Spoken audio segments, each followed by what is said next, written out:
This man could become an instant millionaire in tomorrow's World 600. Prost wins, but Alvaretto's the star at the Monaco Grand Prix. And the 22nd running of the Widowmaker Hill Climb today on television's fastest half hour.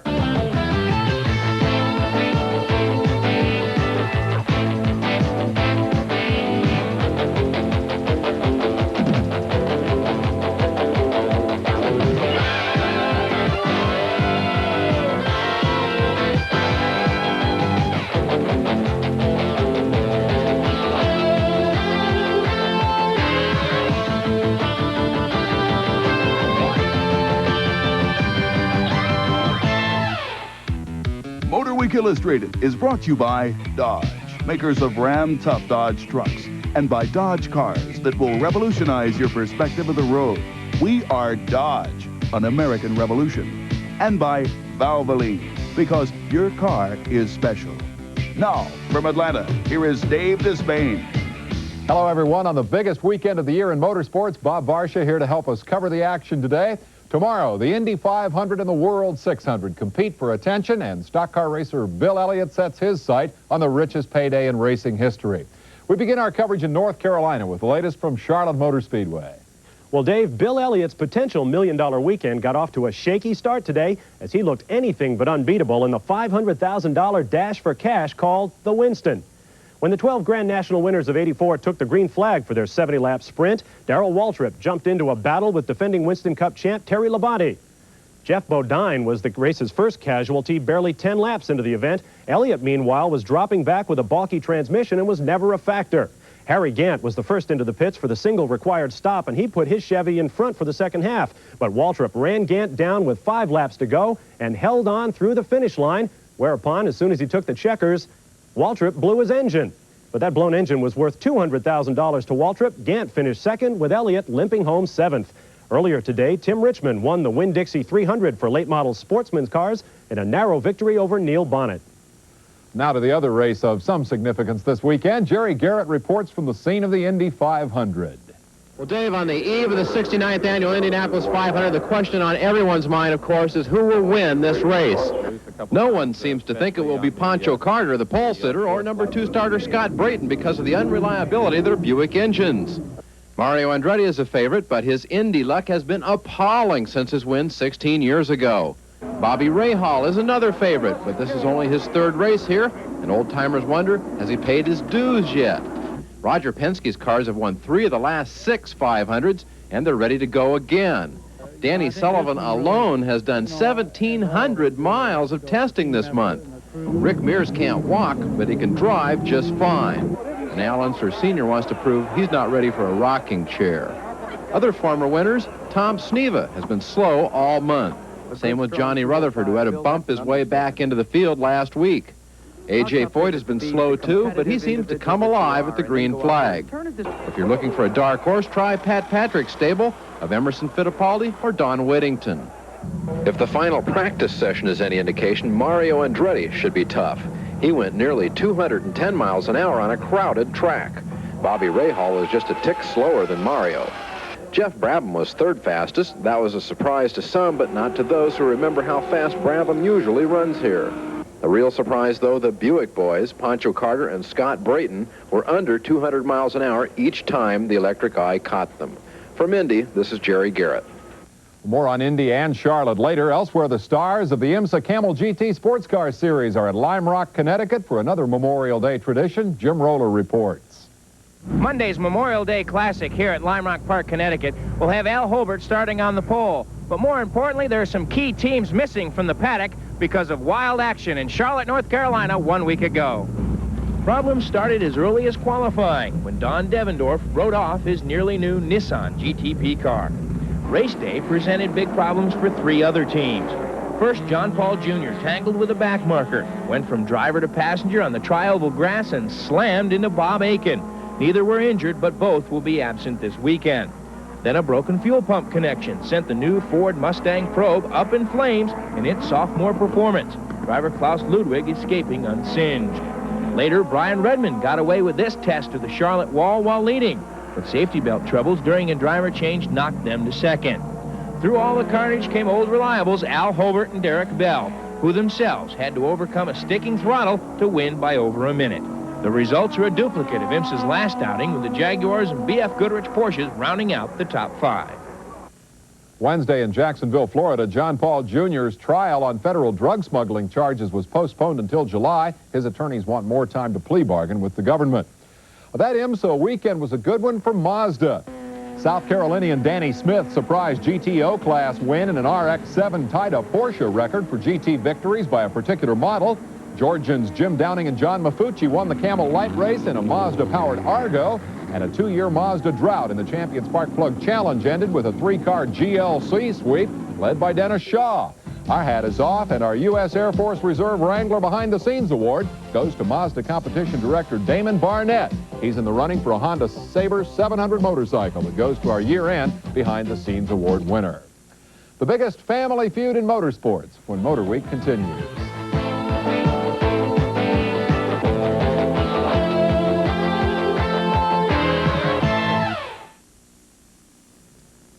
An American win streak in World Championship motorcycle racing ended last weekend. The German Grand Prix was run in a downpour, and bad American luck began in turn 1. Mike Baldwin crashed but was unhurt.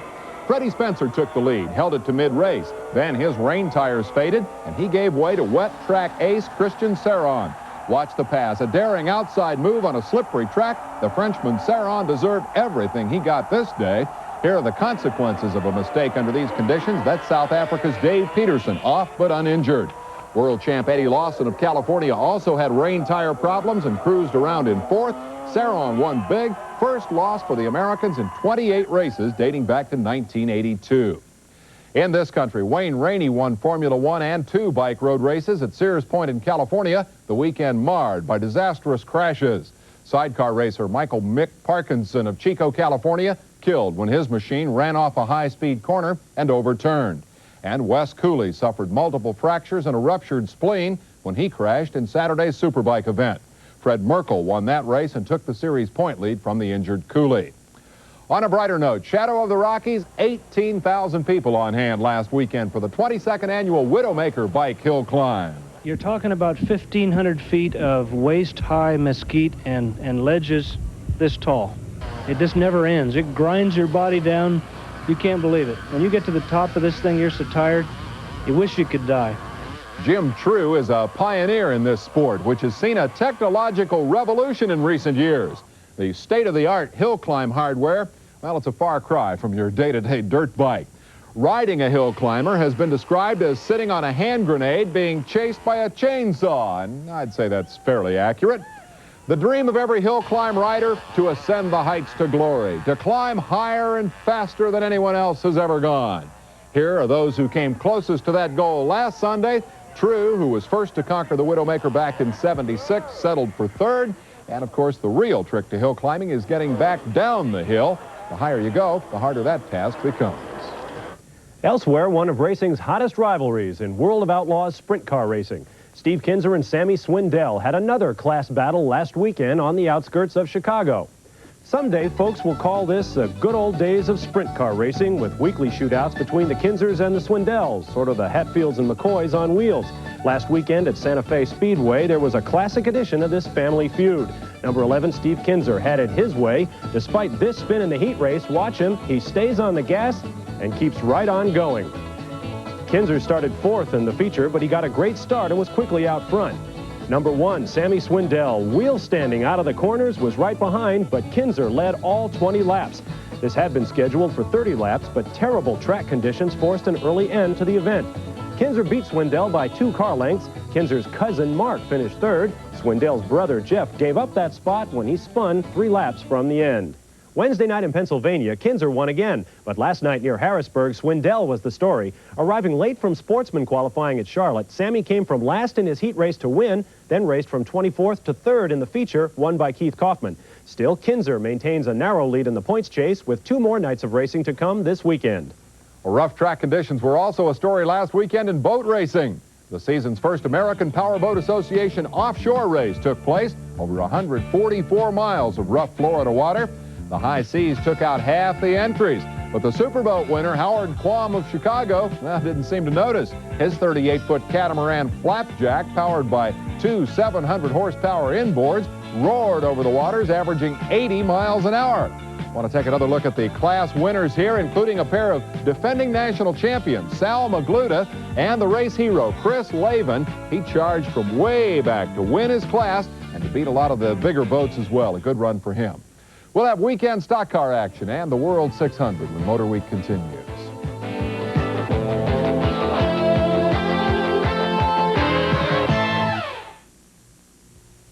Promotional consideration and production fee paid by. Presenting Piedmont's Family Fairs. Buy a ticket at full fare and everybody else takes off for as little as $49 each way. Call for details. And by Beatrice. Many of your favorite products come from us, including La Choy Oriental Food and Avis Car Rental. Beatrice, you've known us all along. Well, tomorrow at Charlotte Motor Speedway, Bill Elliott goes for the third leg of Stock Car Racing's Triple Crown and $1 million bonus from Winston. Last Sunday, he tuned up, claiming his 5th Super Speedway win of the year. Steve Potter reports. The Grand National drivers agree. If you want to win at Dover Downs, you've got to drive hard and fast all day long. Early race leader Neil Bonnet put it this way. It's hard to believe, but we're going to run a 500-mile sprint race here. Some car today is going to be exceptional. He's going to run a good pace. In turn, he's going to work the rest of the guys awful hard. Neil faded with mechanical problems. The exceptional runner, no surprise. 4-time 1985 Winston Cup winner Bill Elliott. His Coors T-Bird ran comfortably behind Jeff Bodine's Chevy to the halfway point, then dominated the last half of the grueling race. It was a tough day for number 47, Ron Bouchard. He cut a tire and came home on the hook. Bobby Allison, number 22, had a big spin in turn 1. When Bodine broke his alternator, only Skull Bandit driver Harry Gant could hold Elliott's pace. And with 2 laps to go, the Dawsonville Flash even lapped second-place Gant. Ford drivers Kyle Petty and Ricky Rudd finished 3rd and 4th. At Dover Downs, this is Steve Potter for MotorWeek Illustrated. Elliott's red-hot roll continued Wednesday in qualifying for the World 600. Benny Phillips was there. We're in Victory Circle at Charlotte Motor Speedway, where NASCAR's first $1 million Bill Elliott, that is, hopes to be Sunday afternoon.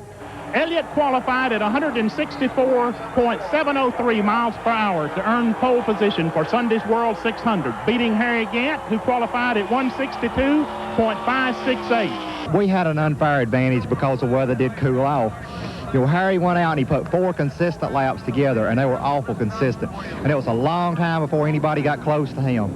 You know, and from what I saw of that, if he'd have went maybe when I went, it'd have been close. From Charlotte Motor Speedway for MotorWeek Illustrated, I'm Benny Phillips.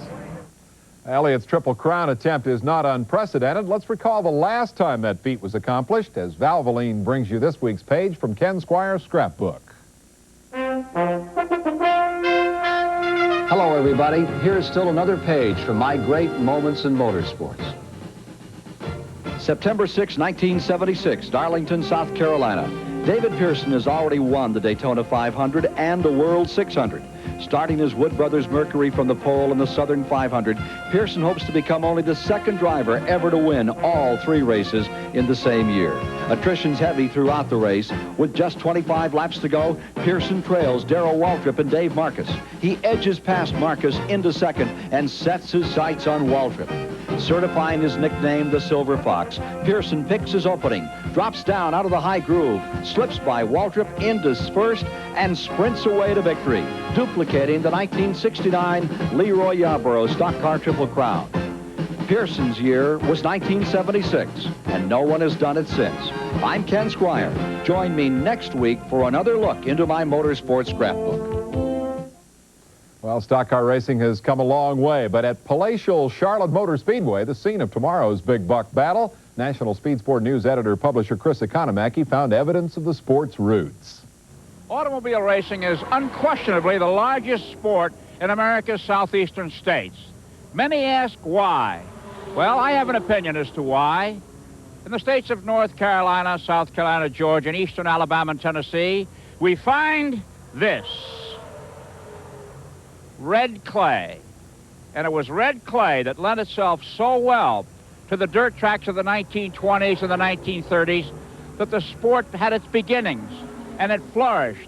And the great names of dirt track racing, Curtis Turner and Joe Weatherly, thrilled fans in the Southland racing on tracks that were surfaced with red clay, through the dust and broadsiding. And it caught the fancy of the public in this part of the country. And now the sport has outgrown the red clay and has become like the Charlotte Motor Speedway, cement, asphalt, plastic. It's a big sport. And the red clay, though all but forgotten, is still here. Chris, before you get away, you've seen a lot of Indy 500s in your day. Are you making any predictions for the one tomorrow? Well, I think that Mario Andretti, who's on a roll, is going to see his Indy bad luck end. Chris, what about those much maligned Buick engines on the front row? Do you think they can go the distance tomorrow? My friends at Buick tell me they just completed a 300-mile test at a 207 miles an hour speed, with the engine giving no problems. And that ought to tell you something. Well, thank you, Christopher. I paid Bill Elliott a call this week to talk about his quest for $1 million, and we'll have that visit right after this.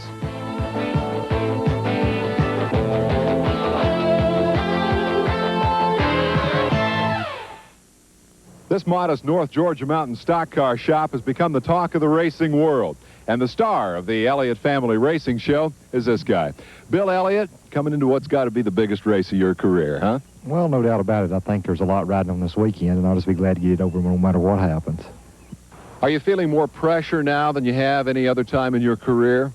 Well, the pressure ain't really worried about. It's just that the media attention has got such a part of it that I can't get any work done on the car, so we're setting aside certain times during the day, and we're working on it that way. And that is very much part of your involvement in this operation. You're actively involved, hands-on with the race car, aren't you? Well, without the car, I couldn't be here. So, you know, as far as me being the star, you know, I don't feel like I am. Everybody here is a part of that. So, you know, without them, I couldn't be here also, and that's the way I look at it. George Elliott obviously ingrained in his sons an awful lot of the old-fashioned work ethic. Have you always been this hard-working, you Elliott brothers? Yeah, we always have. Even whenever I was growing up in school, I never did play any sports because I came home and worked. We had a building supply business at that time, and I came home and worked at it. So, you know, I was driving a truck when I was 12 and 13 on the roads around here hauling building material. So I know what work is, and I know what it takes to work. And I usually work a lot of hours here at the shop or there, wherever I was. Are you a believer that those who work hard are always rewarded? Well, I look at it like this. You get out of life what you put into life. In some cases that don't work, but a lot of cases it does. What about all this money, Bill? If you win the $1 million, is it going to change you? No, because, you know, when I started racing, you know, we struggled a lot of times, but, you know, to me, if you got enough to have and kind of live comfortably, which I guess my definition of that is just having a place to live and food on the table, that's usually enough to survive on. And that's, you know, I'm not the one that's got to build an empire or anything like that. It's just, I guess that's the way of life I always have perceived it. But yet, as far as the fame goes, now I think my biggest thing is becoming a part of the race car and feeling the race car around that racetrack. That's my biggest thing about racing. Are you worried that once you get all that money, it's going to change things? It's going to create tension in the family or any of those horror stories you sometimes hear? Well, it could, and that's one of the bad aspects about it. But still, I think is the way we've come now that I think we've handled it pretty well, and I feel like we can handle the situations on down the road. Can you look ahead to the morning of the race and tell me what's going to be going through your mind as you get up in the morning, as you're eating breakfast, as you buckle yourself into this race car? Is this going to be a different day for Bill Elliott? Another race. Well, just another race. But if Bill Elliott wins it, he's an instant millionaire, and I wish him well. Now let's go to the slam-bang action of the NASCAR North Coors Tour. The Governor's Cup race last Saturday night bent a lot of sheet metal. The weekend's hero, Bobby Dragon, was among those who suffered a bit of damage. Bobby ran into problems while leading the semi. He gets punted into the darkness by Yvonne Bedard. But you can't keep a good Dragon down. Bobby started 15th in the main event, scrambled for 81 laps, and finally took the lead and the victory. That's the first win ever in NASCAR competition for a Buick V6. But there's more. Following afternoon in Canada, Dragon comes off the final turn, side by side with the series point leader, Randy LaJoie. Bobby's on the inside, move over Randy, here he comes. Another hard-fought win, and this time Dragon adds the series point lead to his weekend's accomplishments. for giving the Buick V6 its first NASCAR victory and claiming the NASCAR North lead. Hard-driving Bobby Dragon is our champion spark plug Racer of the Week. Michele Alboreto also earned serious consideration for Racer of the Week. Alboreto is the star as we review the Monaco Grand Prix on this week's edition of the Beatrice Formula One Report. Ayrton Senna led early while Alboreto put a spectacular pass on Nigel Mansell for second place. That sort of bravado kept the fans on their feet all day. And when Senna blew a motor, Alboreto took the lead. Then Nelson Piquet and Riccardo Patrese came together in a shower of sparks and flame. They dumped a load of oil that waylaid Jacques Lafitte, Teo Fabi, and the leader, Alboreto. But Michele rejoined the fray as Prost inherited the lead, and the irrepressible Italian ran down the Frenchman to retake the top spot. But there's no justice in Monaco. A mid-race flat tire sends Alboreto to the pits. Prost again inherits the lead while Alboreto makes yet another comeback. Who says the Monaco streets are too narrow to pass? Watch as Michele puts a gutsy move on third place Andrea De Cesaris, then hunts down and bags Elio De Angelis to capture second. Alboreto ran the fastest laps of the race, but time just ran out on him. Prost wins by 25 seconds, but it's Alboreto's performance the fans will remember as one of the finest in the long and glorious history of the Monaco Grand Prix. Third place for De Angelis keeps him atop the World Championship standings, but Alboreto and Prost are hot on his heels. That was good racing. Now, quickly we go to Jerry Garrett and get a final thought on the month-long build-up to the Indy 500. There's something about the mammoth scope of the Indy 500 that seems to drive people to excess. Excessive speeds, excessive crashes, excessive partying, and excessive drinking. Is there any end in sight to all these Indy excesses? Well, if special edition Indy 500 hats like these are any indication, the answer is no. I'm Dave Despain. We're going to leave you today with the lineup for the 69th Indy 500 and some fond memories of the month of May in Speedway, Indiana. I'm Bob Varsha. We'll see you next Saturday at this same time for a look back at a memorable Memorial Day racing weekend, 1985. I come again in Indiana, and it seems that I can see the gleaming candlelight still burning bright through the sycamores for me. Promotional consideration and production fee paid by Feels so good, looks so right. Wrangler fits your style of life. Live into the living Wrangler. And by Honda, world leader in motorcycle competition. Follow the leader. He's on a Honda.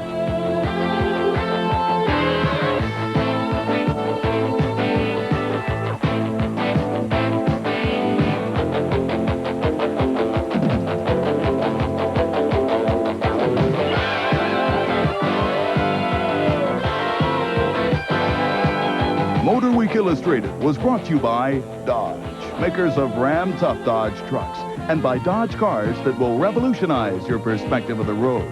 We are Dodge, an American revolution.